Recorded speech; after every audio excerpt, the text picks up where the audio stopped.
तो जो बच जाता है वो 4 ऑप्शंस बच जाते हैं हमारे पास। 4 ऑप्शंस क्या हैं? ऑप्शन ए, झुक जाओ। Option B, same as above. Option C, A and B both. Option D, all of the above. बात समझ में आ रही है?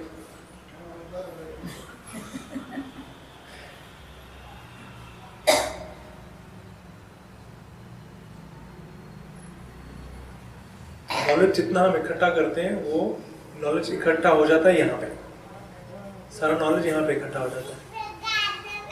ऐसा है, दुनिया ऐसी है, दुनिया वैसी है। लाइफ के ऊपर 1000 कोटेशंस मिलेंगे आपको। कितने बोल रहे हैं? कितने मिलेंगे? 1000 नहीं, 1000 कोटेशन मिलेंगे। तो वो सारा नॉलेज इकट्ठा यहाँ पे हो जाएगा। लेकिन जरा गर्दन झुका ली, देख दिल में है तस्वीरें यार, जरा गर्दन झुका ली, देख वो यहीं पे मिलेगा। वही चीज यहीं, वहां पे नॉलेज नहीं मिलेगा। थोड़ा झुक जाए, सिर्फ झुकने की बात। इसको गुरु चरणों में रखने की बात। गुरु कौन? किसी को ढूंढ के उसके चरणों में रखने की बात, या वो जो गुरु है जहां पे बात छुई है जब किसी बाहर के फॉर्म वाले गुरु ने बात की थी। बाहर के फॉर्म में एक गुरु है, फॉर्म में मतलब बॉडी में एक कोई गुरु है, उन्होंने कहीं से कोई बात कही, वो यहाँ पे कहीं पहुंचे, यहाँ पे कहीं पहुंचे। आप बॉडी से किस चीज को छू सकते हो? बॉडी से बॉडी को छू सकते हो,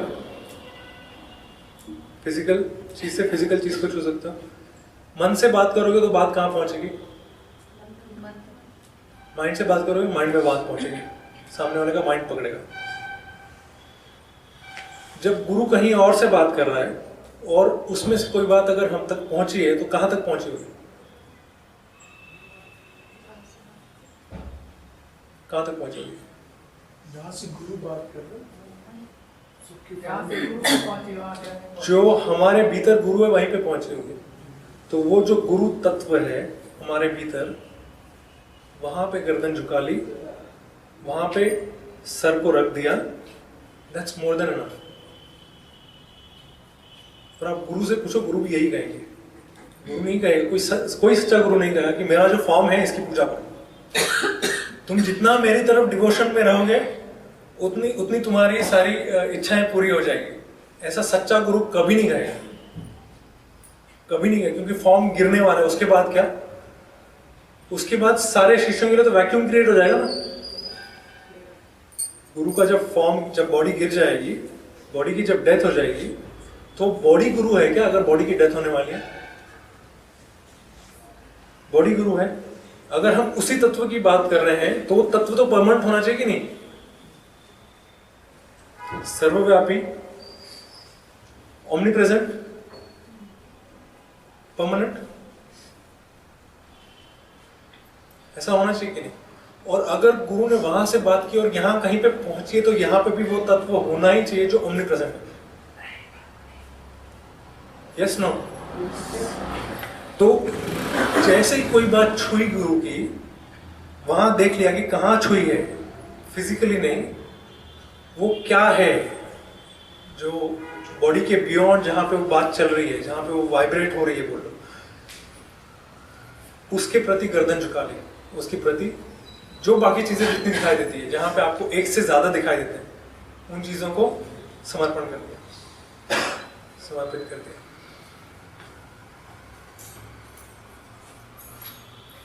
यस,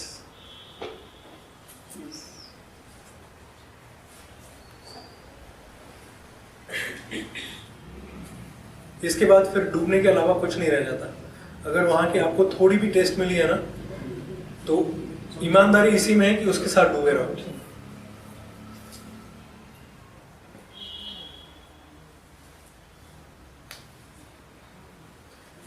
ऑनेस्ट सर्च अगर है, ऑनेस्ट सर्च, तो जैसे ही आपको टेस्ट मिल जाती है, आपको एक बार टेस्ट मिल गया मतलब पता चल गया कुआं कहाँ पे। अगर अगर आपको सच में प्यास लगी तो आप क्या करोगे? उसके बाद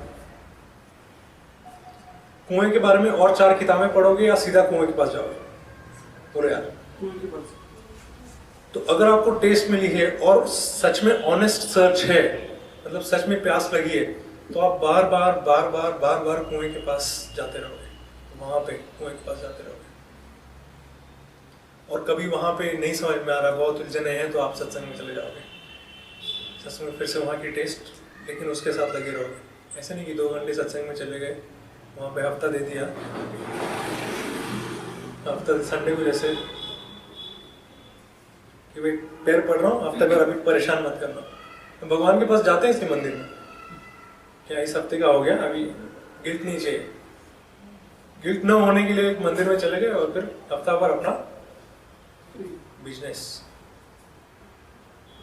करें। तो बार बार यहाँ पे जाना, बार बार उस कुएं के पास जहाँ से टेस्ट मिली है, यहाँ पे बात पहुंची है, वहाँ उसमें ईमानदारी है, उसमें डूबे रहना।